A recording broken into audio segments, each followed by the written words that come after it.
أعوذ بالله من الشيطان الرجيم بسم الله الرحمن الرحيم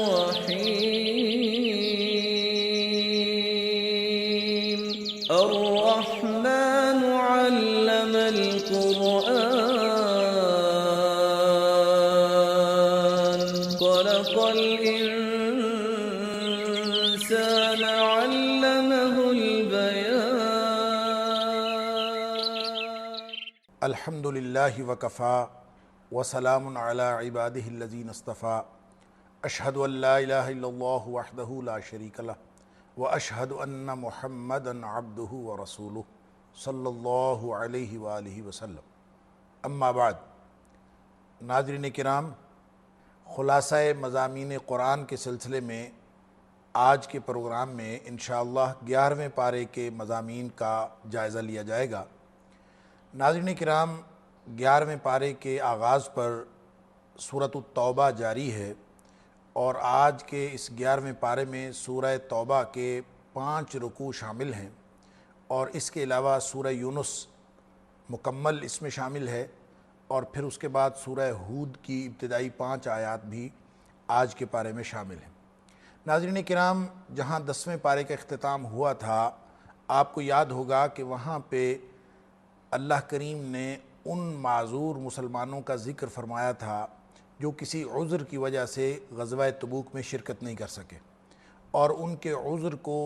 نہ صرف نبی کریم صلی اللہ علیہ وآلہ وسلم نے قبول فرمایا بلکہ اللہ کریم نے بھی اس عذر کو قبول فرمایا، اور اس کا نتیجہ یہ نکلا کہ ان کو فرمایا گیا کہ تمہیں بھی ان لوگوں جیسا اجر ملے گا جو غزوہ تبوک میں شرکت کر رہے ہیں۔ اور جب لوگوں نے اس پر حیرت و استعجاب کے ساتھ نبی کریم صلی اللہ علیہ وآلہ وسلم سے اس کی وجہ پوچھی تو آپ نے بتایا کہ حبسہم العذر، کہ ان کو عذر نے روکا تھا، وگرنہ وہ لوگ تو مخلص تھے، جانے کے لیے تیار تھے۔ اب 11ویں پارے کے آغاز پر ان لوگوں کا ذکر ہے جو حقیقت میں کوئی عذر نہیں رکھتے تھے، کوئی بہانہ نہیں رکھتے تھے، بلکہ بہانے بنا رہے تھے۔ ان سے مراد منافقین ہیں جو غزوہ تبوک میں شرکت نہ کرنا چاہتے تھے، نہ انہوں نے کی، اور مختلف قسم کے بہانے بنائے۔ اللہ کریم نے یہاں پہ ان منافقین کا کردار بھی ذکر فرمایا ہے، اور اس سے مسلمانوں کو اور مخلص مومنین کو یہ بات سمجھائی گئی ہے کہ جو لوگ غیرت و حمیت رکھتے ہیں اور دینی حمیت اللہ تعالیٰ نے ان کو عطا فرمائی ہے، وہ ہی اللہ کے دین کا دفاع کرتے ہیں، باہمت ہوتے ہیں اور دنیاوی لذات کو ترک کر دیتے ہیں اور صرف اللہ کے دین کے لیے اپنی زندگی کو رکھتے ہیں۔ وہی لوگ اس قابل ہوتے ہیں کہ وہ دین اور وطن کا دفاع کر سکیں۔ جہاں تک بد کردار لوگوں کی بات ہے، جو بے علم اور جاہل بھی ہیں، ناپاک کردار رکھتے ہیں، وہ لوگ اور لذات دنیاوی میں مبتلا ہیں، ایسے منافقین کبھی بھی دفاع وطن یا دفاع دین کا فریضہ سر انجام نہیں دے سکتے۔ یہ بالکل ایک مختلف گروہ ہے۔ ان کا ذکر اللہ کریم نے 11ویں پارے کے آغاز میں فرمایا کہ نبی کریم صلی اللہ علیہ وآلہ وسلم کو بذریعہ وحی پہلے ہی بتا دیا کہ یہ لوگ آپ کے پاس آئیں گے، بہانے بناتے ہوئے آئیں گے، آپ ان کے بہانے قطعاً قبول نہ فرمائیے گا، بلکہ یہاں تک فرما دیا کہ اگر آپ ان کے بہانے قبول فرما بھی لیں، آپ ان سے راضی ہو بھی جائیں، اللہ تعالیٰ ان سے کبھی راضی نہیں ہوگا۔ یعتذرون الیکم اذا رجعتم الیہم، جب تم واپس آؤ گے تو یہ تمہارے پاس آئیں گے بہانے بناتے ہوئے، اور اللہ کریم نے فرمایا کہ یہ ناپاک انہم رجسن، ان کا کردار ہی غلط ہے، بہانہ باز بھی ہیں، بہانہ ساز بھی ہیں، ناپاک لوگ ہیں، ومأواہم جہنم، ان کا ٹھکانہ آخری وہ بھی جہنم ہے۔ اس کے بعد ناظرین کرام یہ بھی فرمایا، 3 قسم کے دیہاتیوں کا کردار یہاں پہ بیان فرمایا ہے۔ ایک قسم دیہاتیوں کی وہ ہے، فرمایا کہ وہ کفر میں، نفاق میں وہ زیادہ سخت ہیں، یہ بھی دیہاتیوں کی ایک قسم ہے، اور وہ ہر وقت اس خیال میں رہتے ہیں کہ کس وقت جو ہے وہ مسلمان کسی مصیبت میں پھنسیں، اس انتظار میں رہتے ہیں کہ مسلمانوں کے اوپر کوئی برا وقت آئے، اور یہ سمجھتے ہیں کہ جو کچھ ان کو خرچ کرنا پڑتا ہے وہ گویا جیسے ان کے اوپر بوجھ ہے، اس کو بوجھ سمجھتے ہیں، اور جو اللہ کے دین میں خرچ کرتے ہیں ان کو بھی وہ تان کرتے ہیں۔ اسی قسم کا ان کا کردار آیت نمبر 79 کے اندر بھی بیان ہوا تھا، اور اس میں وہ لوگ بھی ہیں وَمِنَ الْأَعْرَابِ مَن يُؤْمِنُ بِاللَّهِ وَالْيَوْمِ الْآخِرِ، ایسے لوگ بھی ہیں دیہاتیوں میں سے جو اللہ اور اس آخرت کے دن پر ایمان رکھتے ہیں، اور فرمایا کہ وہ نبی کریم صلی اللہ علیہ وآلہ وسلم کی دعائیں چاہتے ہیں، اللہ کی قربت چاہتے ہیں، اور فرمایا ان کو اللہ تعالیٰ کی قربت نصیب بھی ہو جاتی ہے۔ یہ گویا وہ تیسری قسم کا کردار ہے۔ ایک تو وہ ہیں جو کفر و نفاق میں بہت زیادہ سخت ہیں، ایک وہ ہیں جو مسلمانوں سے قریب تر ہیں لیکن مسلمانوں کو تان کرتے ہیں، خرچ کرنے والوں کو بھی تان کرتے ہیں، اپنا خرچ کرتے ہیں لیکن اس کو بوجھ سمجھتے ہوئے کرتے ہیں، اور تیسرے وہ لوگ ہیں جو مخلص مسلمان ہیں اور اللہ اور اس کے رسول صلی اللہ علیہ وآلہ وسلم کی قربت چاہتے ہیں۔ فرمایا ان کو قربت بھی ملے گی، سیدخلہم اللہ فی رحمتہ، اور اللہ تعالیٰ ان کو اپنی رحمت میں بھی عن قریب داخل فرمائے گا۔ ان اللہ غفور رحیم، اور اللہ تعالیٰ بہت بخشنے والا اور بہت رحم کرنے والا ہے۔ اس کے بعد ناظرین کرام صحابہ کرام کی شان بیان کی گئی ہے، اور یہ فرمایا گیا ہے کہ مہاجرین میں سے صحابہ ہوں یا انصار کے صحابہ ہوں یا پھر بعد میں ان کے پیروکار ہوں، ان کی فضیلت اللہ تعالیٰ نے اس طرح قائم فرما دی ہے کہ اب یہ قیامت تک قائم رہے گی، اور یہ پہل کرنے والے ہیں اسلام کے اندر، اور اپنا خلوص اور اپنی ساری صلاحیتیں اسلام کے لیے پیش کر دینے والے ہیں۔ والسابقون الاولون، ان کو سابقون الاولون کہا ہے کہ یہ پہل کرنے والے ہیں۔ اس کے بعد ناظرین کرام چونکہ منافقین کے کردار کا ذکر ہو رہا تھا، تو نبی کریم صلی اللہ علیہ وآلہ وسلم کو ان کا کردار بتاتے ہوئے یہ فرمایا ہے کہ لوگ جو نفاق کے اندر مبتلا ہیں، لا تعلمہم، آپ ان کو نہیں جانتے، گویا جن کا ظاہر اسلام کے ساتھ ہے باطن میں وہ کفر کے ساتھ ہیں، تو یہ منافق لوگ نبی کریم صلی اللہ علیہ وآلہ وسلم ان کو نہیں جانتے، اللہ تعالیٰ ان کو جانتا ہے۔ اس میں گویا علم غیب کی نفی کی جا رہی ہے کہ اللہ کے سوا کسی کو علم غیب نہیں ہے، نبی کریم صلی اللہ علیہ وآلہ وسلم بھی کسی کی قلبی حالت کو نہیں جانتے۔ فرمایا لا تعلمہم نحن نعلمہم، آپ نہیں جانتے ہم ان کو جانتے ہیں۔ اس کے بعد ناظرین کرام ایک گروہ وہ تھا جس میں ابو لبابہ رضی اللہ تعالیٰ عنہ صحابی رسول اور ان کے ساتھ 6 لوگ اور تھے۔ اصل میں ناظرین کرام غزوہ تبوک سے پیچھے رہ جانے والے 3 گروہ تھے۔ اس میں سے ایک گروہ تو وہ تھا جو معذور مسلمانوں کا تھا، جس کا ذکر 10ویں پارے کے اختتام پر ہوا، اور ایک گروہ تھا منافقین کا۔ کہا جاتا ہے کہ منافقین 80 سے زیادہ تھے جو غزوہ تبوک میں نہیں گئے، اور یہ مختلف بہانے بنا کر نبی کریم صلی اللہ علیہ وآلہ وسلم سے اجازت لیتے رہے، شروع میں بھی اور بعد ازاں بھی۔ حضرت ابو لبابہ رضی اللہ تعالیٰ عنہ اور ان کے ساتھ 6 ساتھی تھے، یہ لوگ مخلص مسلمان تھے اور یہ بھی نہیں جا سکے۔ انہوں نے اپنے آپ کو، حضرت ابو لبابہ نے اور ان کے ساتھیوں نے اپنے آپ کو مسجد نبوی کے ستون کے ساتھ باندھ لیا، اور یہ کہا کہ جب تک ہماری توبہ قبول نہیں ہوگی ہم اپنے آپ کو یہاں سے نہیں کھولیں گے۔ ان کی توبہ بھی اللہ تعالیٰ نے قبول فرما لی، اور ان کا ذکر یہاں آیت نمبر 102 کے اندر فرمایا کہ یہ وہ لوگ ہیں جن سے کچھ کوتاہیاں بھی سرزد ہوئی ہیں، اور حقیقت میں یہ مسلمان پاک صاف لوگ ہیں، اور ان کی توبہ جو ہے گویا اللہ تعالیٰ نے قبول فرما لی ہے۔ اور پھر فرمایا کہ ان سے صدقہ لیں، اور تاکہ یہ صدقہ کریں گے تو ان کے کردار کے اندر کوئی اگر دھبا لگا ہے تو اللہ تعالیٰ اس کے ذریعے سے اس کو صاف اور پاک کر دے گا۔ تطہرہم وتزکیہم بہا، اللہ تعالیٰ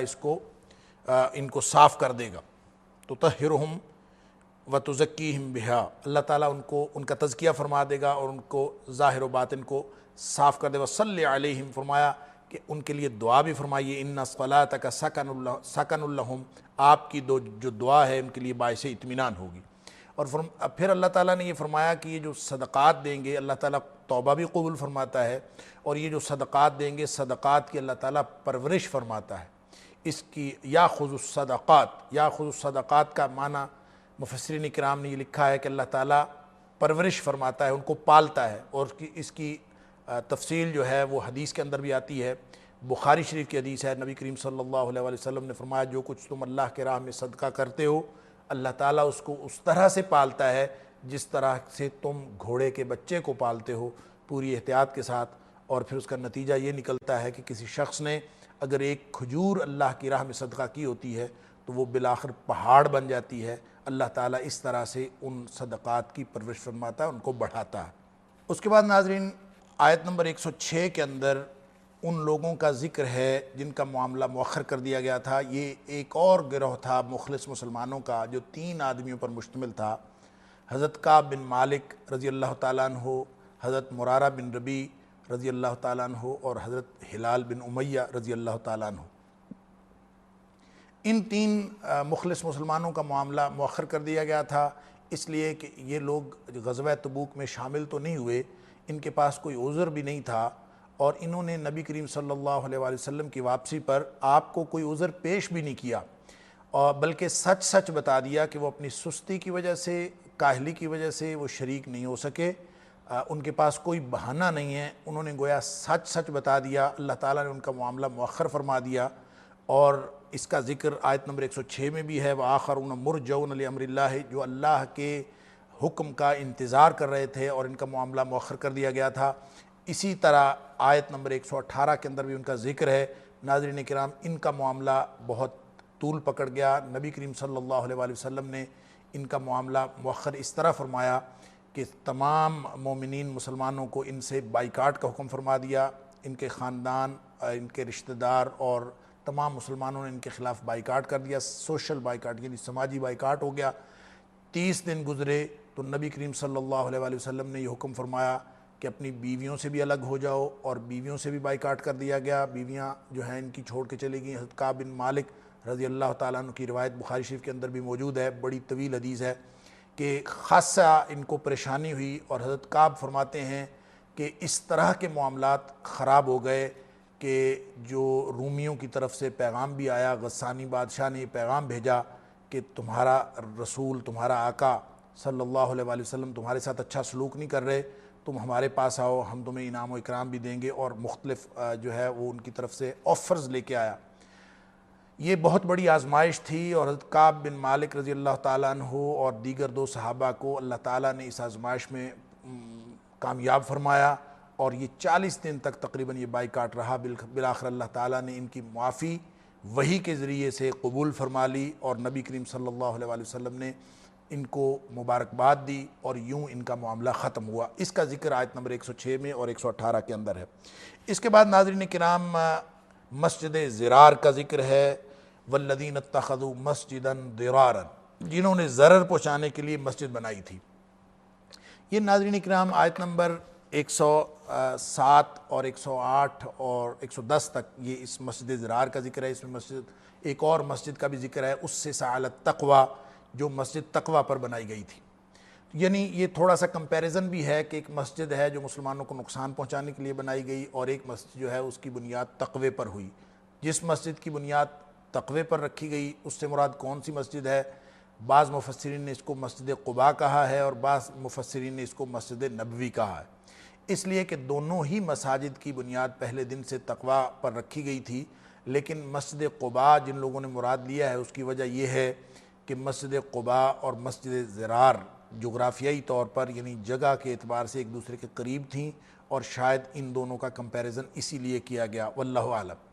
مسجد ضرار کا قصہ یہ ہے ناظرین کرام کہ نبی کریم صلی اللہ علیہ وآلہ وسلم کی مدینہ طیبہ تشریف آوری سے قبل قبیلہ خزرج کا وہاں پہ ایک آدمی تھا جس کا نام تھا ابو عامر، اور ابو عامر راہب کے نام سے وہ مشہور تھا، نصرانی تھا، اور بنی اسرائیل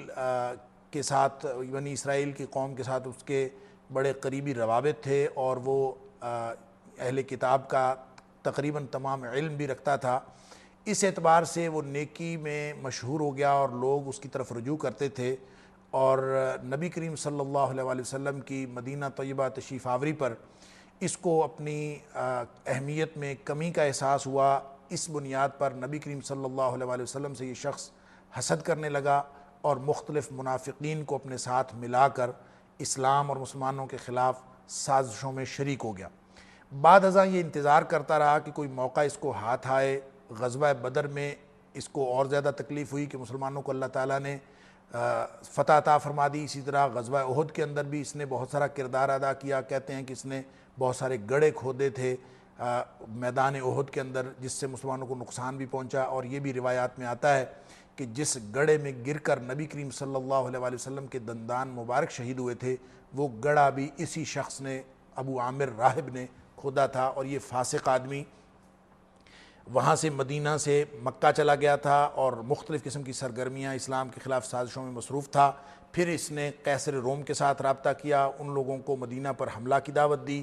اور پھر آ کے اس نے مدینہ کے جو منافقین سے تھے ان کو اکٹھا کیا کہ قیصر روم جو ہے وہ مسلمانوں پر حملہ آور ہونے والا ہے، تم یہاں پہ معاملات اپنے سیدھے رکھو اور ایک ایسا گھر، ایسا مکان بناؤ جس کی شکل بظاہر مسجد کی سی ہو، اور اس میں بیٹھ کر اپنی میٹنگز کیا کریں، وہاں سے پیغام رسانی کا دونوں طرف کا سلسلہ جاری رہے، یعنی پیغام جانا اور پیغام آنے کے لیے ایک جگہ بن جائے، ایک ہیڈ کوارٹر بنانے کے لیے۔ تو یہ منافقین نے سب نے مل کر ابو عامر کے اس ہدایت کے مطابق ایک مکان تعمیر کیا جس کی شکل انہوں نے مسجد کی سی بنائی، اور نبی کریم صلی اللہ علیہ وآلہ وسلم سے اس کی تصدیق کروانے کے لیے، اور نبی کریم صلی اللہ علیہ وآلہ وسلم سے اس کی تصدیق کروانے کے لیے آپ سے درخواست کی کہ آپ اس مسجد میں تشریف لائیں اور اس میں نماز پڑھیں۔ نبی کریم صلی اللہ علیہ وآلہ وسلم اس وقت غزوہ تبوک کے لیے تشریف لے جا رہے تھے۔ آپ نے وعدہ فرما لیا کہ میں واپسی پہ جب آؤں گا تو پھر میں آپ کے پاس آؤں گا۔ ابھی نبی کریم صلی اللہ علیہ وآلہ وسلم واپس تشریف نہیں لائے تھے کہ اللہ تعالیٰ نے بذریعہ وحی نبی کریم صلی اللہ علیہ وآلہ وسلم کو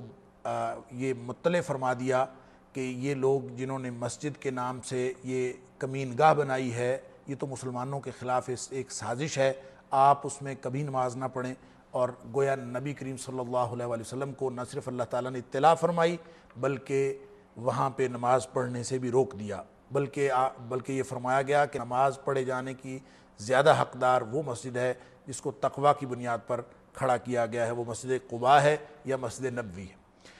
تو نبی کریم صلی اللہ علیہ وآلہ وسلم نے نہ صرف یہ کہ وہاں پہ نماز نہ پڑھی بلکہ آپ نے اس مسجد کو گرانے کا حکم فرمایا اور کچھ صحابہ کرام کو بھیجا اور یہ مسجد گرا دی گئی۔ اسی سے مفسرین کرام نے یہ مسئلہ اخذ کیا ہے کہ ایسی مسجد جو مسلمانوں میں اختلاف کے لیے بنے اور مسلمانوں کے خلاف سازشوں کے لیے بنے، وہ مسجد جو ہے مسجد ضرار ہے اور اس کو گرا دیا جانا چاہیے۔ ناظرین کرام، آیت نمبر 110 میں اللہ تعالیٰ نے اسی عمارت کے بارے میں جس کو گرا دیا گیا تھا، جس کا نام انہوں نے مسجد رکھا تھا، اس کو گرا دیا گیا تھا، آیت نمبر 110 میں اللہ کریم نے یہ فرمایا ہے کہ یہ ہمیشہ ایک کانٹا بن کر ان کے سینے میں چبھتی رہے گی، اور اس عمارت کے بارے میں یہ ہمیشہ شک و شبہ میں مبتلا رہیں گے کہ ہمارے ساتھ کیا ہوا کہ ہم نے ایک عمارت بنائی تھی اور وہ ختم ہوگی، الا ان تقطع قلوبہم، یعنی جب تک ان کی موت واقع نہیں ہوتی یہ ہمیشہ اس کے بارے میں پریشان رہیں گے کہ یہ کیا ہوا۔ لا یزال بنیانہم الذی بنوا ریبۃ فی قلوبہم، ان کے دلوں میں ہمیشہ یہ شک رہے گا۔ ناظرین کرام، یہاں سے لوگوں نے یہ بات بھی اخذ کی ہے کہ یہ چونکہ 11واں پارہ ہے اور سورت کا نمبر 9 ہے، تو 9 اور 11 گویا 9/11 ہے، تو لوگوں نے اس سے ہمارے جدید دنیا میں جو ایک واقعہ رونما ہوا ہے 9/11 کے حوالے سے، وہ بھی ایک عمارت ہی سے متعلق تھا، اس کے بارے میں بھی یہ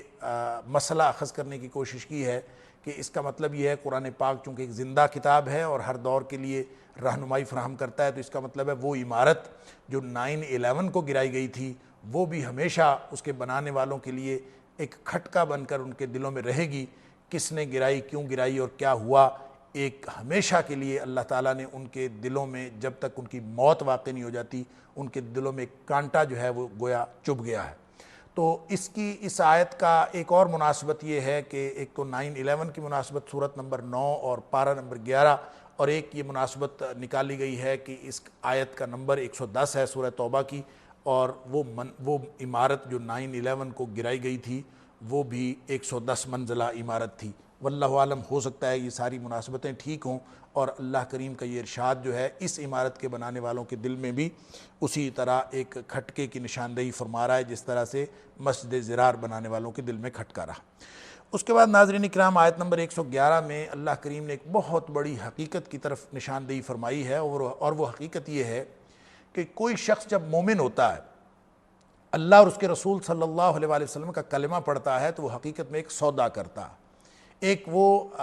معاہدہ کرتا ہے جس میں خریدار اللہ کریم کی ذات ہے، مسلمان بیچنے والا ہے، اور کس کو بیچتا ہے؟ اپنی جان کو بیچتا ہے۔ یہ الگ بات ہے کہ یہ جان بھی اللہ کریم کی عطا فرمائی ہوئی جان ہے، تو اسی جان کا وہ اللہ سے سودا کر لیتا ہے، اپنی جان کا بھی، اپنے مال کا بھی۔ جان بھی اللہ کی عطا فرمائی ہوئی، مال بھی اللہ کا عطا فرمایا ہوا، لیکن وہ اللہ سے سودا کر لیتا ہے کہ میری جان اور میرا مال لے لو اور اس کے بدلے میں مجھے جنت دے دو۔ گویا یہ جنت کا سودا ہو جاتا ہے، اللہ تعالیٰ اس کی جان اور مال کو خرید لیتا ہے، جنت اس کی قیمت کے طور پر اس کو عطا فرما دیتا ہے۔ اب اگر زندگی میں کوئی بھی شخص جو مسلمان اور مومن ہونے کا دعویٰ کرتا ہے،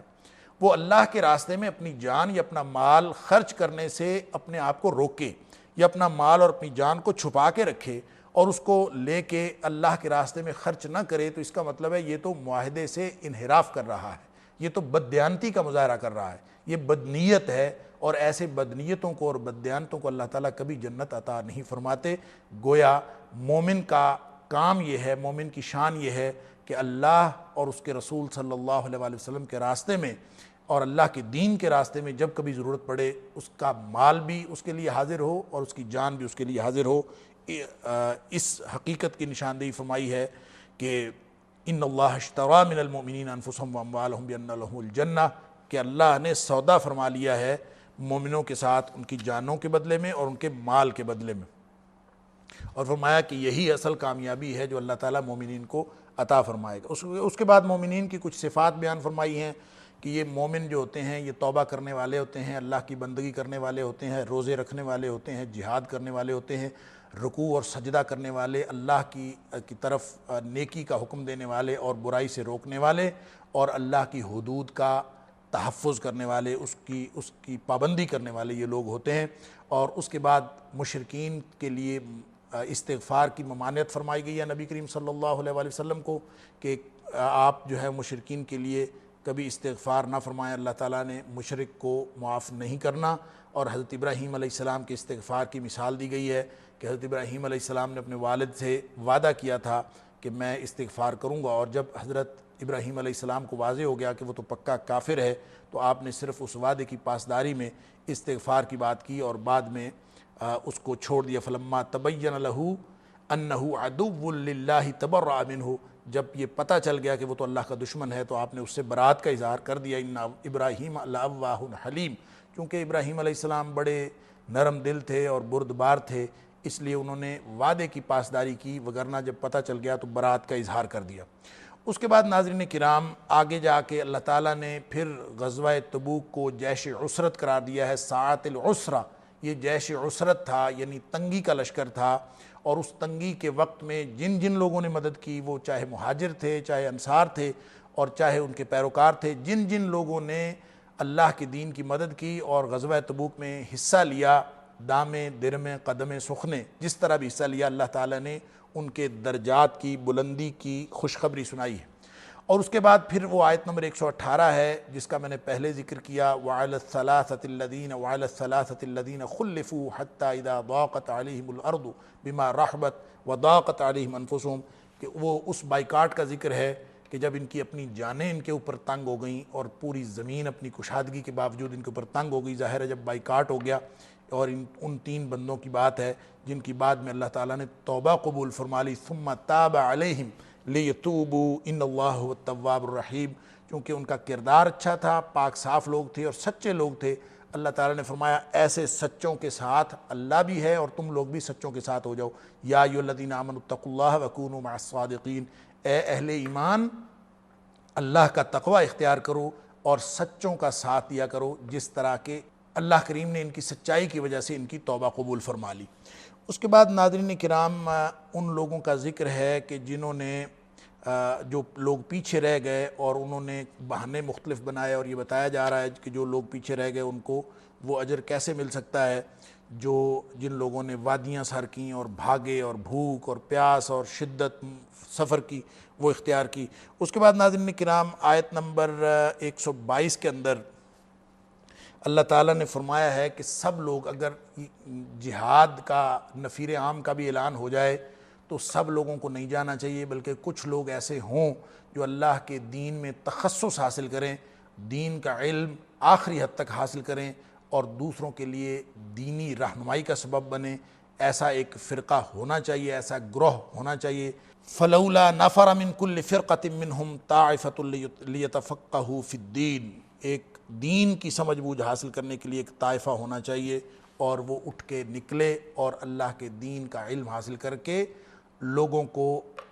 اس میں دو قسم کی باتیں مفسرین کرام نے اس سے اخذ کی ہیں۔ ایک تو یہ کہ اس کا تعلق جہاد کے ساتھ ہے، کہ جہاد کے لیے سب لوگ نہ نکلیں، بلکہ ایک گروپ جو ہے، گروہ مسلمانوں کا، وہ اپنے اس مقام پر ٹھہر کے وہیں پہ دین کا علم حاصل کرتا رہے، اور جب وہ جہاد والے مجاہدین واپس آئیں تو ان کے لیے دینی رہنمائی کا سبب بنے۔ اور دوسرا مفسرین کا خیال یہ ہے کہ یہ عام ہے، اس کا تعلق جہاد کے ساتھ نہیں ہے، بلکہ کسی بھی بستی کے لوگ، کسی بھی معاشرے کے لوگ، کسی بھی ریاست کے لوگ، ان مسلمانوں کو یہ چاہیے کہ ان میں سے ایک گروہ جو ہے وہ دین کا علم حاصل کرے، چاہے ان کو سفر کرنا پڑے، مختلف جگہوں پہ جانا پڑے، اور وہ نکلے اور جا کے اللہ کے دین کا علم حاصل کر کے، اسپیشلائزیشن کر کے، تخصص حاصل کر کے وہ لوگ واپس آ جائیں، اور آ کے وہ دوسرے لوگوں کا، دیگر لوگوں کی رہنمائی کا سبب بنے۔ اس کا مطلب یہ ہے کہ اگر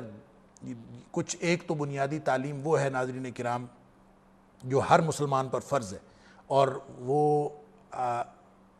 ہر شخص جو ہے وہ چاہے کسی بھی فیلڈ میں ہو، وہ مجاہد ہو، وہ مجاہدین کی خدمت کے لیے پیچھے بیٹھا ہو، وہ معاشرے کے اندر مختلف زندگی کے مختلف پہلوؤں پر انسانیت کی خدمت کر رہا ہو، اللہ کی دین کی خدمت کر رہا ہو، کوئی انجینئر ہو، کوئی ڈاکٹر ہو، کسی بھی فیلڈ میں ہو، ہر شخص پر اللہ کے دین کا علم حاصل کرنا فرض ہے۔ یہ وہ بنیادی تعلیم ہے۔ اس کے بعد تخصص کی بات ہے، تو اس کا مطلب ہے تخصص، جو اسپیشلائزیشن ہے، پورا علم آخری حد تک حاصل کرنا، وہ بھی ہر معاشرے کے اندر کوئی نہ کوئی ایک گروپ ایسا ہونا چاہیے۔ اور اس کو اگر ہم معاشرے کو چھوٹے یونٹس پر تقسیم کریں تو گویا ہر خاندان میں کوئی شخص ایسا ہونا چاہیے، اور ہر گھر میں کوئی نہ کوئی ایک آدمی ایسا ہونا چاہیے جو علم کی آخری حد تک علم حاصل کرے، اور پورا علم حاصل کر کے دوسرے لوگوں کے لیے اور دوسرے اہل خاندان اور اہل معاشرہ کے لیے رہنمائی کا سبب بنے۔ اس کے بعد ناظرین کرام، سورۃ التوبہ کے آخر پہ یہ بتایا گیا ہے کہ وہ منافق اور وہ کفار جو مسلمانوں کے بالکل ارد گرد پھرتے ہیں اور آستین کے سانپ ہیں، سب سے پہلے ان کے ساتھ، ان کے خلاف لڑنا چاہیے اور ان کے لیے سختی کا رویہ اپنانا چاہیے۔ فرمایا جو ارد گرد کے کفار ہیں، الذین یلونکم من الکفار، جو قریب قریب کے کفار ہیں، ان کو مارنا چاہیے، اور وَلْيَجِدُوا فِيكُمْ غِلْظَةً، اور وہ تمہارے اندر اپنے لیے سختی کا رویہ محسوس کریں۔ اور یہ اصول بتا دیا گیا ہے، الاقرب فالاقرب، جو زیادہ قریب ہے اس سے پہلے لڑنا ہے، اور جو دور ہے اس کے بعد۔ اور پھر اس کے بعد ناظرین کرام منافقین کا تذکرہ ہے، ان کا کردار چونکہ چل رہا ہے، اور آخر پہ بھی اللہ کریم نے منافقین کی بات کی ہے کہ ہر سال ان کو ایک یا دو دفعہ آزمائش میں مبتلا کیا جاتا ہے، لیکن یہ کیا ہے کہ پھر بھی یہ اللہ کی طرف واپس نہیں آتے اور نصیحت نہیں پکڑتے۔ یہ بات تو منافقین کے لیے کہی گئی ہے کہ اولا یرون انہم یفتنون فی کل عام مرۃ او مرتین، ایک یا دو دفعہ ان کو ہر سال کسی نہ کسی آزمائش میں مبتلا کیا جاتا ہے، ثم لا یتوبون ولا هم یذکرون۔ بات تو یہ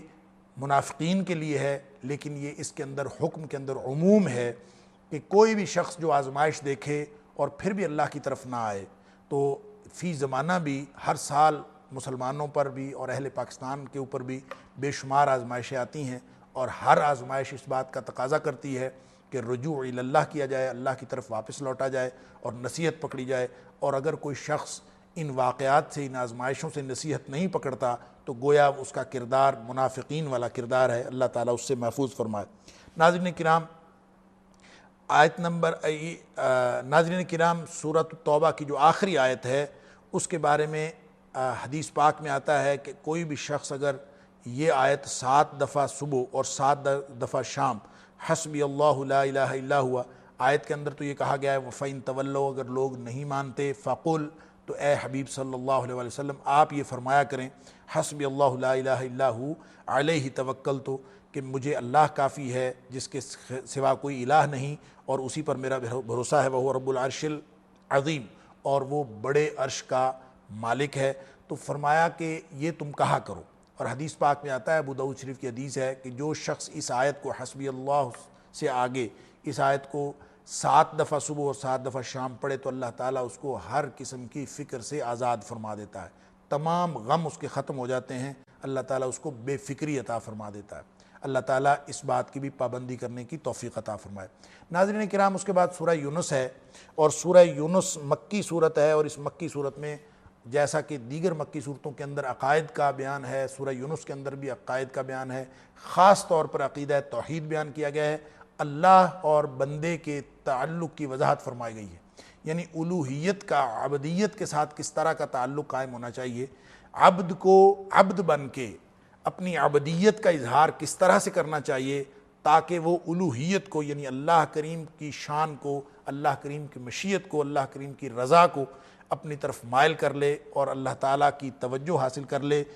یہ کس طرح سے کرنا چاہیے، یہ سارا کردار، یہ سارا تعلق، اس کی وضاحت سورہ یونس کے اندر فرمائی گئی ہے، یعنی صحیح عقیدہ بھی بیان فرمایا گیا ہے، اس پر دعوت بھی دی گئی ہے، اور پھر فہمائش بھی کی گئی ہے، اور تنبیہ بھی فرمائی گئی ہے کہ اگر یہ نہ مانو گے تو تمہارے اوپر عذاب بھی آ سکتا ہے۔ مشرکین مکہ کا کردار بیان فرماتے ہوئے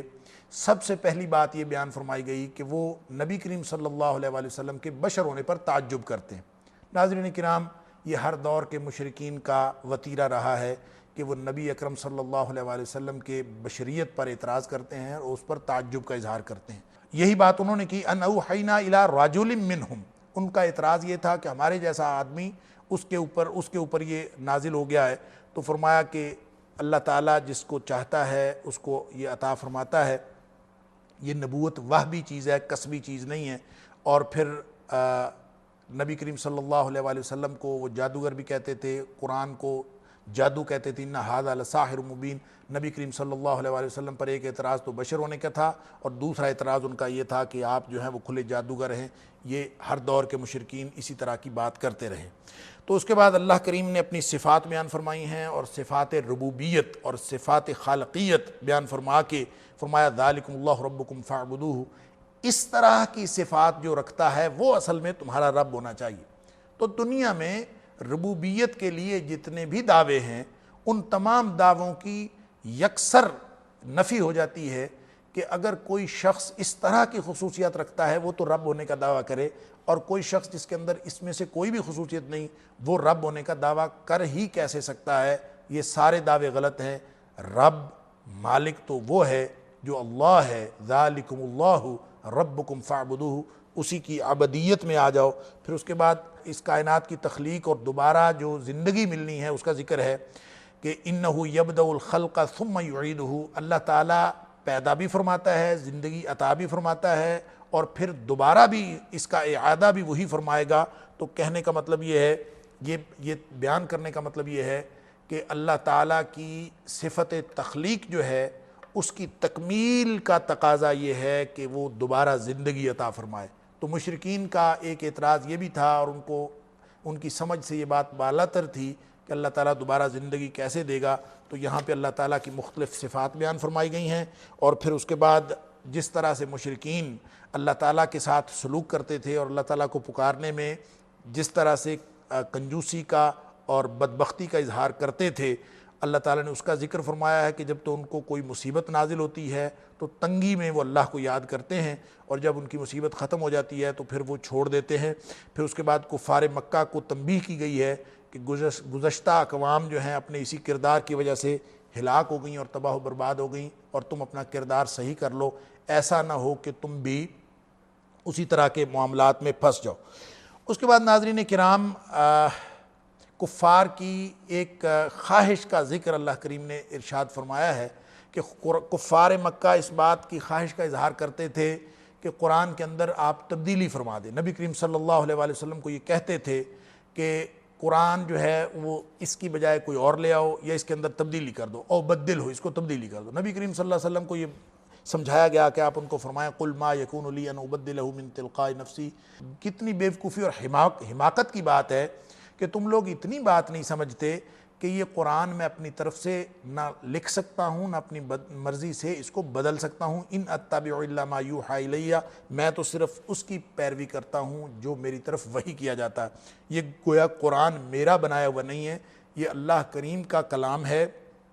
میرے اوپر تو صرف وحی کیا جاتا ہے اور میں اللہ کا پیغام تم تک پہنچا دیتا ہوں۔ اس کے بعد یہ بتایا گیا کہ نبی کریم صلی اللہ علیہ وآلہ وسلم کو یہ بات سمجھائی گئی کہ ان کو بتاؤ کہ میں نے تمہارے اندر عمر گزاری ہے میرا کردار تمہارے سامنے ہے، میں کوئی بات اپنی طرف سے گھڑ کے یا من گھڑت بات تمہارے سامنے پیش کر سکتا ہوں؟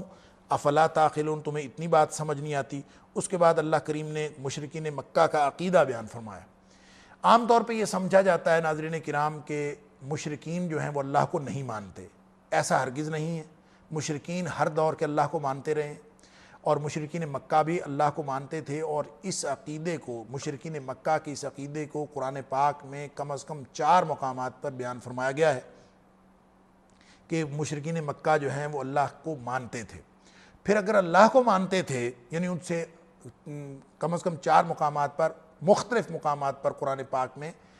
استفسار کے انداز میں یہ فرمایا گیا، نبی کریم صلی اللہ علیہ وسلم سے کہا گیا کہ آپ ان سے پوچھ کے دیکھو کہ زمین و آسمان کا خالق کون ہے، رزق کون دیتا ہے، بارش کون برساتا ہے، اور زندگی موت کس کے ہاتھ میں ہے، تو یہ یہی کہیں گے کہ اللہ تعالیٰ ہی سب کچھ کرتا۔ سورہ زخرف کے اندر بھی، سورہ عنکبوت کے اندر بھی، مختلف مقامات پر۔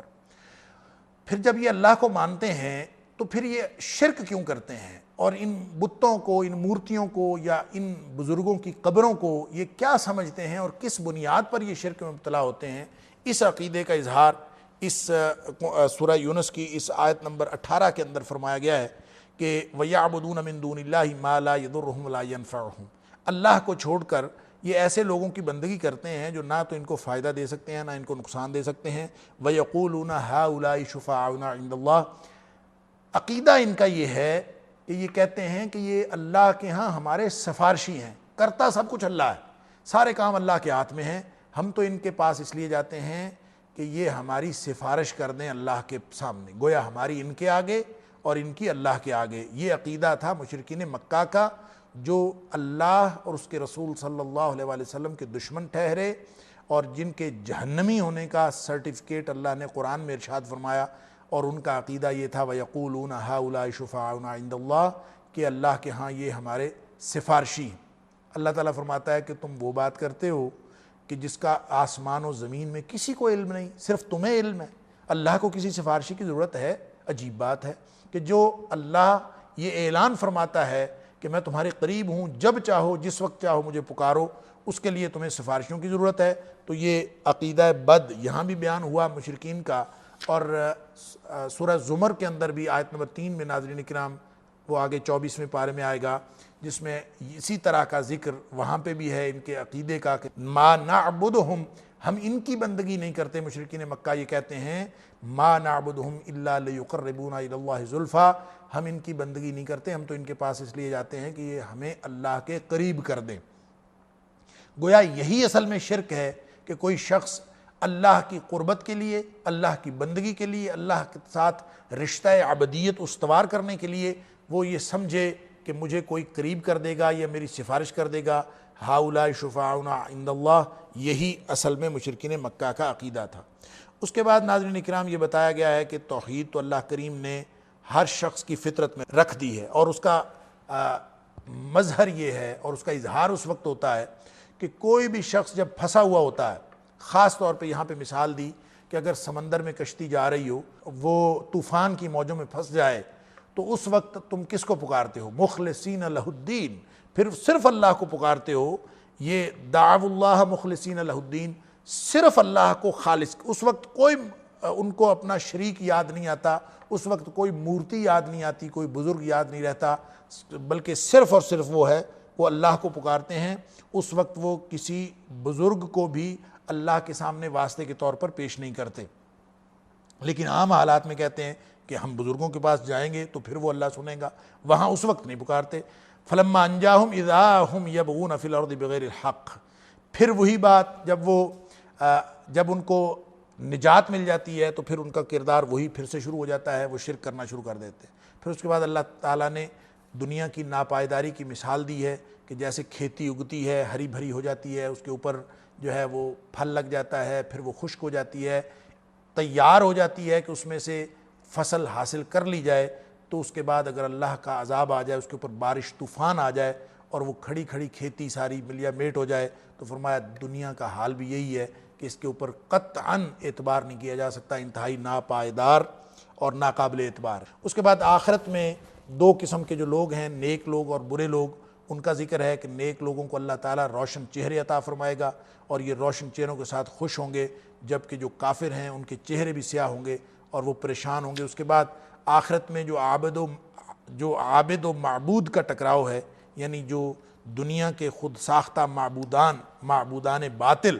ان کا ذکر ہے اور ان کی بندگی کرنے والوں کا ذکر ہے، جب ان کا آپس میں گویا تابع اور متبوع کا آپس میں آمنا سامنا ہوگا تو ان کا مکالمہ ہے۔ جو متبوع بنے ہوئے تھے، جو معبود بنے ہوئے تھے، جن کی یہ بندگی کرتے تھے، وہ صاف انکار کر دیں گے کہ یہ ہمارے ہے ہی نہیں اور یہ بالکل ہماری بندگی نہیں کرتے تھے، وہ ان کی بندگی سے بیزار ہو جائے گا۔ اس کے بعد ناظرین کرام آیت نمبر 31 کے اندر اللہ تعالیٰ نے اسی عقیدے کا ذکر فرمایا ہے جس کا ابھی میں تذکرہ کر رہا تھا کہ مشرکین اللہ ہی کو رب سمجھتے تھے۔ پھر وہی سوال ہے، قُلْ مَنْ يَرْزُقُكُم مِّنَ السَّمَاءِ وَالْأَرْضِ،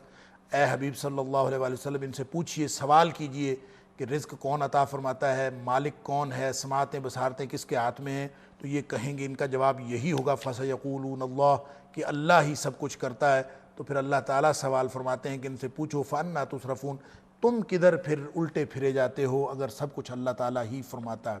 پھر اللہ تعالیٰ نے چیلنج کیا ہے کہ جن شریکوں کو تم معبود سمجھتے ہو، جن کو تم نے خدا بنایا ہوا ہے، بتاؤ تو ان میں خدائی صفت ایک بھی ہے؟ ان کے اندر کوئی بھی ایک الہی صفت موجود نہیں ہے۔ اس کے بعد اللہ کریم نے قرآن کی حقانیت کا اظہار فرمایا ہے اور چیلنج کیا ہے کہ اگر قرآن کو تم سچا اور سچی کتاب نہیں سمجھتے تو پھر اس کے مقابلے میں کوئی ایک صورت لے کے آؤ، اگر تم بنا سکتے ہو فَأْتُوا بِصُورَةٍ مِّثْلِهِ، اس کے مقابلے میں کوئی ایک صورت لے آؤ، وَادْعُوا مَنِ اسْتَطَعْتُم مِّن دُونِ اللَّهِ، ساری کائنات کو بلا لو تمہاری مدد کر لیے آ جائے ان کنتم صادقین۔ یہ کھلا چیلنج ناظرین کرام قرآن پاک کا 1500 سال سے موجود ہے کہ اس جیسا کوئی قرآن نہیں لا سکتا۔ اس کے بعد مشرکین مکہ کی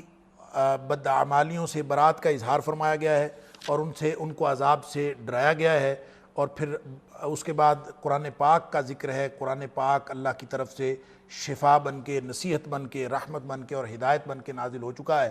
اور فرمایا یہ اللہ کا اتنا بڑا انعام ہے، قُلْ بِفَضْلِ اللَّهِ وَبِرَحْمَتِهِ فَبِذَلِكَ فَلْيَفْرَحُوا، یہ اللہ کا اتنا فضل اور اتنی رحمت ہے قرآن پاک کہ اس پر مسلمان جتنے بھی خوش ہوں وہ کم ہے، اسی پہ خوشی کا اظہار کرنا چاہیے۔ فَبِذَلِكَ فَلْيَفْرَحُوا، اسی پر تمہیں خوش ہونا چاہیے۔ گویا قرآن پاک کی آمد، نبی کریم صلی اللہ علیہ وآلہ وسلم یہ قرآن اللہ سے لے کے آئے اور ہماری طرف پہنچایا، یہ اس دھرتی کا سب سے بڑا انعام ہے کہ ہمیں اللہ تعالیٰ نے قرآن عنایت فرمایا۔ اس کے بعد ناظرین کرام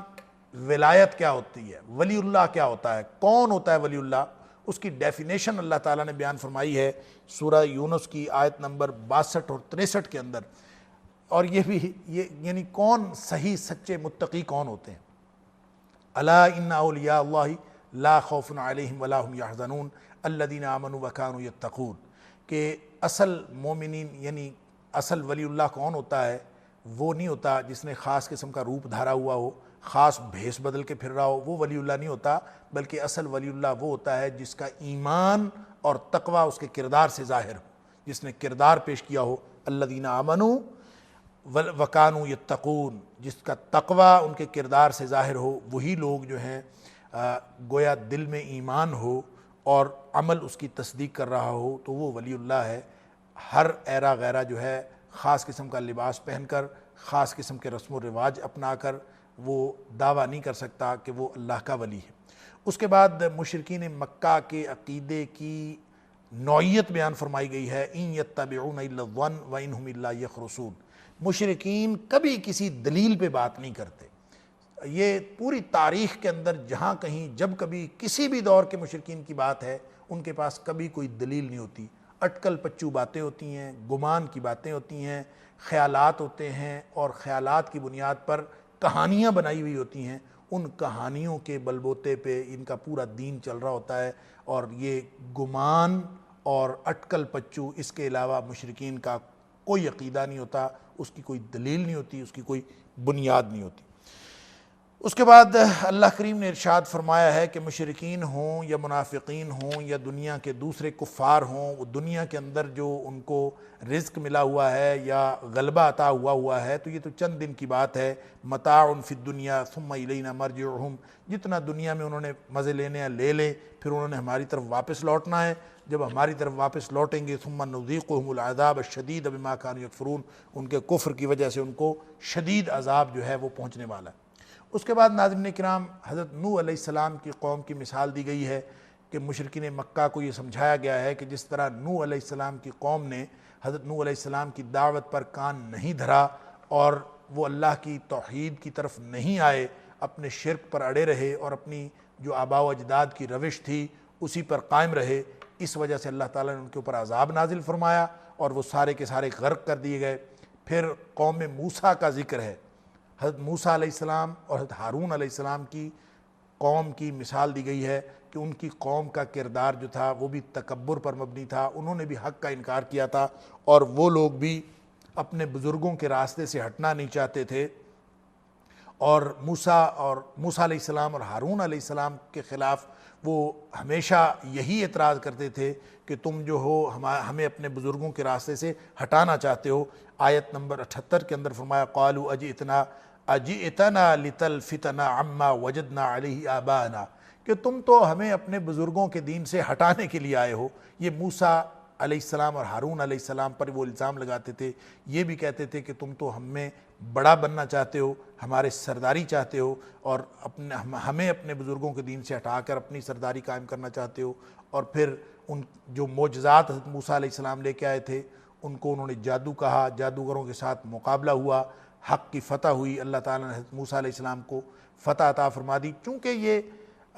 جو حالات تھے مشرکین مکہ کے مقابلے میں نبی کریم صلی اللہ علیہ وآلہ وسلم کی دعوت، اور اسی طرح قوم فرعون کے مقابلے میں حضرت موسیٰ علیہ السلام اور حضرت ہارون علیہ السلام کی دعوت، چونکہ اس کے اندر بہت ساری واقعاتی، نفسیاتی اور نوعیت کے اعتبار سے بڑی مشابہت ہے، اس لیے اس کا ذکر فرمایا گیا کہ چند لوگ ایمان لائے حضرت موسیٰ علیہ السلام کے ساتھ، اور پھر بالآخر موسیٰ علیہ السلام نے بد دعا بھی کر دی، وقال موسیٰ ربنا انک آتیت فرعون وملأہ زینۃ واموالا فی الحیاۃ الدنیا،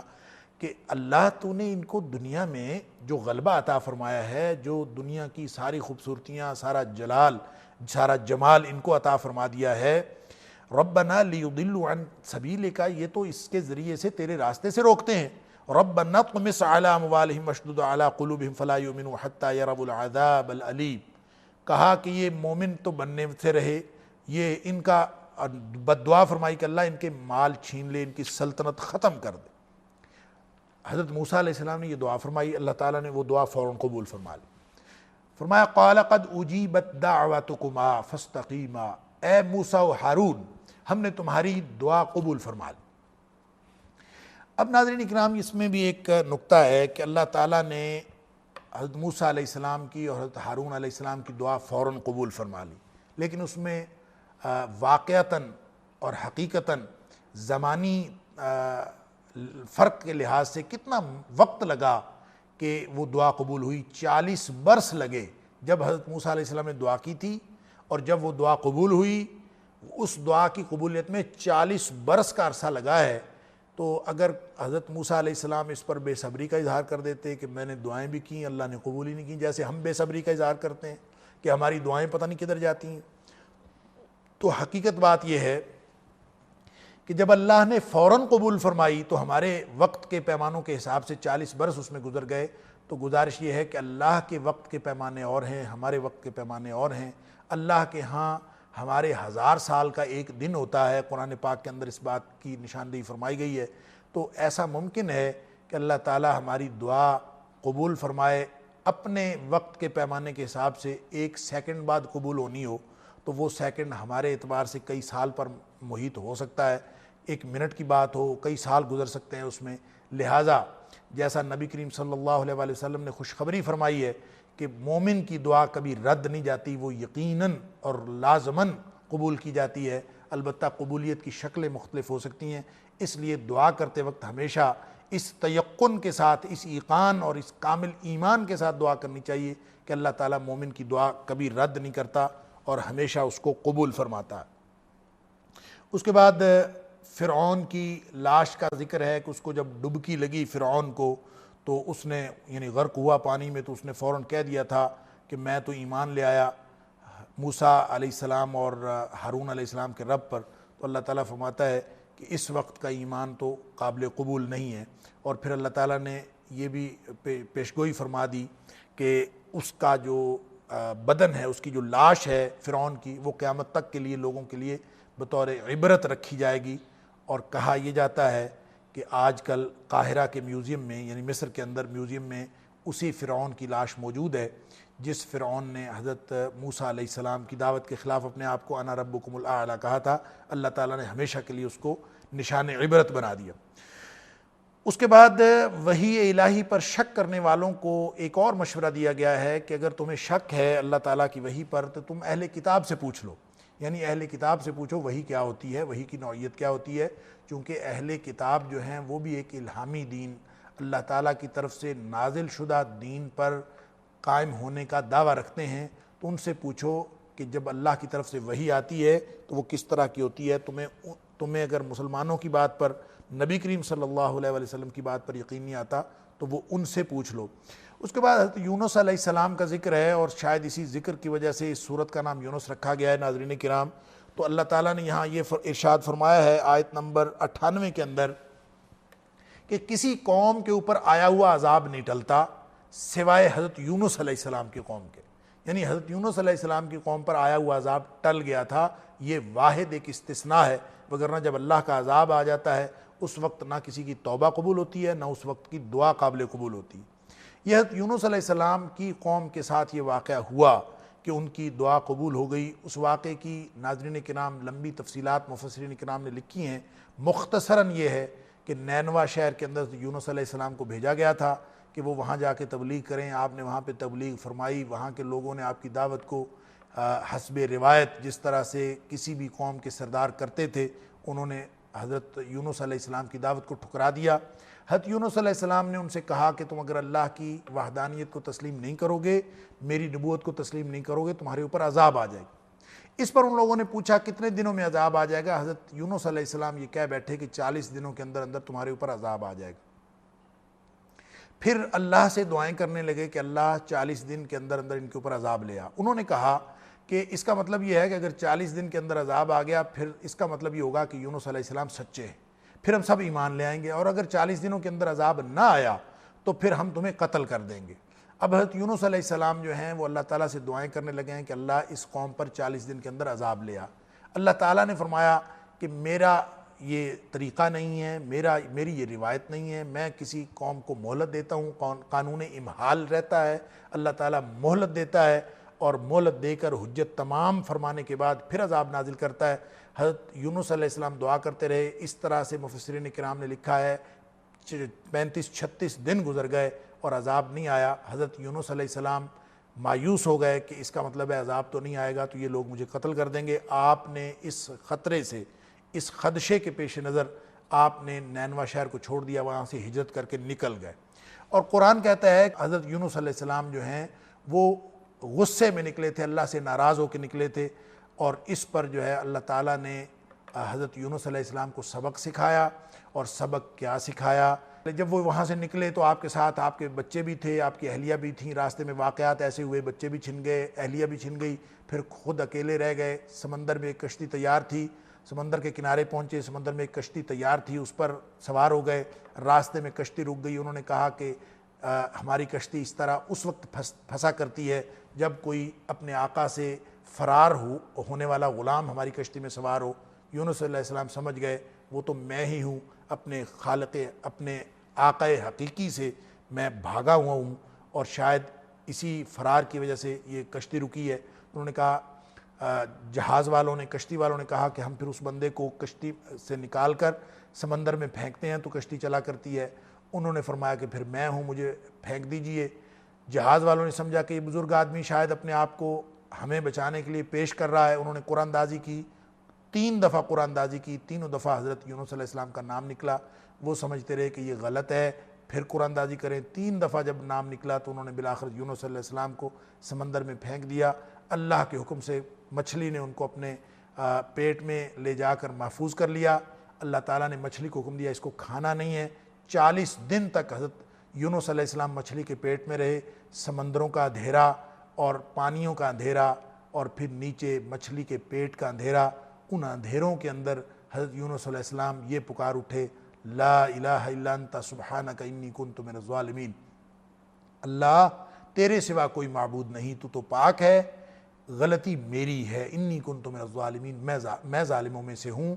یہ دعا کرتے رہے، اللہ تعالیٰ نے حضرت یونس علیہ السلام کی دعا قبول فرما لی، مچھلی کو حکم ہوا، باہر پھینک دیا مچھلی نے۔ اللہ تعالیٰ نے مختلف طریقوں سے یہ سکھایا کہ یونس علیہ السلام کو یہ بات سمجھ آ گئی، میں غلط کہتا تھا، اللہ تعالیٰ درست ارشاد فرماتے تھے، اور بعد ازاں اللہ تعالیٰ نے بچے بھی لوٹا دیے، اہلیہ محترمہ بھی واپس مل گئیں، اور آپ نینوا شہر واپس آئے۔ لیکن ان کے نکلنے کے بعد یہاں پہ کیا ہوا، یہاں پہ اللہ تعالیٰ نے ان کے اوپر عذاب بھیج دیا، کہتے ہیں دھوئیں کا عذاب آ گیا تھا نینوا شہر پہ، اور ان لوگوں نے حضرت یونس علیہ السلام کو عذاب آ جانے کے بعد ڈھونڈنے کی کوشش کی، وہ کہیں دور نکل چکے تھے۔ اب ان کو معلوم نہیں تھا کہ عذاب کو ختم کرنے کے لیے، ٹالنے کے لیے کیا کرنا چاہیے، لہٰذا ان کو اور تو کچھ نہیں سوجھی، سارے لوگ اپنے جانوروں کو اور اپنے بچوں کو بھی لے کر ایک میدان میں اکٹھے ہو گئے، اور ننگے سر اور ننگے پاؤں اس اللہ کو پکارنے لگے جس کا تعارف حضرت یونس علیہ السلام نے کروایا تھا۔ اللہ تعالیٰ نے ان کی دعا سن لی اور ان کا عذاب ٹل گیا۔ اس واقعے کا اشارہ فرمایا ہے اللہ کریم نے کہ دنیا پہ کوئی بستی ایسی نہیں ہوئی کہ جس کے اوپر عذاب آ جائے اور پھر وہ آنے کے بعد ٹل جائے، الا قوم یونس لما آمنوا کشفنا عنہم عذاب الخزي فی الحیات الدنیا ومتعناہم الی حین۔ اللہ تعالیٰ نے ان کا دنیا کا عذاب ان سے دور کر لیا۔ اس کے بعد ناظرین کرام، سورت کا اختتام جو ہے نبی کریم صلی اللہ علیہ وآلہ وسلم کی طرف سے ایک اعلان پر کیا گیا ہے۔ یہ آخری چند آیات، قل یا ایھا الناس ان کنتم فی شک من دینی، کہ تم لوگ اگر میرے دین کے بارے میں شک کرتے ہو تو میں تو تمہارے دین کی پیروی کرنے والا ہوں نہیں۔ پھر اپنے دین کی وضاحت کی ہے کہ میرا تو چہرہ ایک اللہ کی طرف ہے، اور یہ کہ میں اللہ کو چھوڑ کر ان چیزوں کی پرستش نہیں کر سکتا جو نہ فائدہ دے سکتے ہیں نہ نقصان پہنچا سکتے ہیں۔ اور پھر یہ بھی فرمایا گیا کہ اللہ کے علاوہ کوئی نقصان کو دور کرنے والا نہیں، اللہ کے علاوہ کوئی فائدہ پہنچانے والا نہیں۔ اور پھر یہ بھی فرمایا گیا کہ اللہ کے سوا کوئی ہدایت نہیں دے سکتا، فمن اہتدی فانما یہتدی لنفسہ، کوئی ہدایت کی طرف اگر کوئی جاتا ہے تو وہ اپنے ہی جان کو فائدہ پہنچاتا ہے، اور اگر کوئی شخص گمراہی کے راستے پر جاتا ہے تو اس گمراہی کا وبال بھی اسی کے اوپر پڑے گا۔ اللہ کو کسی کی ہدایت اور کسی کی گمراہی سے کوئی فائدہ یا کوئی نقصان نہیں۔ اس پر ناظرین کرام سورہ یونس کا اختتام ہوا، اس سورہ یونس کی تکمیل ہوئی، اور اس کے بعد سورہ ہود کی 5 آیات بھی اس میں شامل ہیں۔ سورہ ہود بھی مکی صورت ہے، لیکن یہ ان صورتوں میں ہے، کہتے ہیں کہ اس کا نزول عام الحزن کے بعد ہوا، اور اس کے اندر اسلامی عقیدے کی وضاحت کے ساتھ ساتھ گزشتہ اقوام پر عذاب الہی کی کیفیت بیان کی گئی ہے۔ 7 اقوام اور ان کی طرف بھیجے گئے جو انبیاء کرام تھے ان کا ذکر اس میں کیا گیا ہے، اور یہ بتایا گیا ہے کہ جو کوئی بھی پیغمبروں کی تکذیب کرتا ہے اس کا کیا حشر ہوتا ہے۔ ایک حدیث کے اندر آتا ہے کہ نبی کریم صلی اللہ علیہ وسلم کے چہرے پر ظاہری طور پر بڑھاپے کے آثار نمایاں ہو گئے، اور ایک دفعہ حضرت ابوبکر صدیق رضی اللہ تعالیٰ نے پوچھ لیا، اللہ کے رسول صلی اللہ علیہ وسلم آپ کے اوپر بڑھاپے کے آثار ہیں؟ تو نبی کریم صلی اللہ علیہ وسلم نے فرمایا 4 صورتوں نے مجھے بوڑھا کر دیا ہے، ان میں سے ایک سورہ ہود کا ذکر بھی فرمایا، اس کے علاوہ سورہ واقعہ اور سورہ نبا اور سورہ تکویر کا ذکر فرمایا کہ ان 4 صورتوں نے مجھے بوڑھا کر دیا ہے، کہ اس کے اندر اللہ کے عذابوں کا ذکر ہے۔ اللہ تعالی ہمیں قرآن سمجھنے اور اس پر عمل کرنے کی توفیق عطا فرمائے۔ وآخر دعوانا ان الحمد للہ رب العالمین۔